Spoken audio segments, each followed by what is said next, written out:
بسم الله الرحمن الرحيم. أيها الأحبة، هذه وصفة لمن يعاني من الكحة أو ما يسمى بالسعال. ملعقتين من الحبة السوداء، وملعقتين من زيت السمسم طبيعي. طبعا الملعقتين هذه صغيرة مثل ما انتم شايفين، مثل ملعقة السكر. وملعقتين من الطحينة السائلة. طبعا هذا الوصفة للكحة الناشفة والكحة المصاحبة للبلغم، جميع الحالات.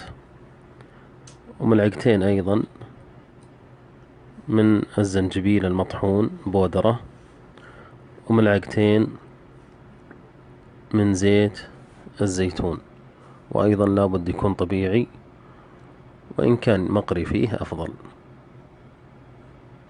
تحرك مع بعض مثل ما انتم شايفين، تحرك جيدا، ويؤخذ ملعقة صغيرة قبل النوم وملعقة صغيرة على الريق، يعني مرتين باليوم، مرة قبل النوم ومرة على الريق.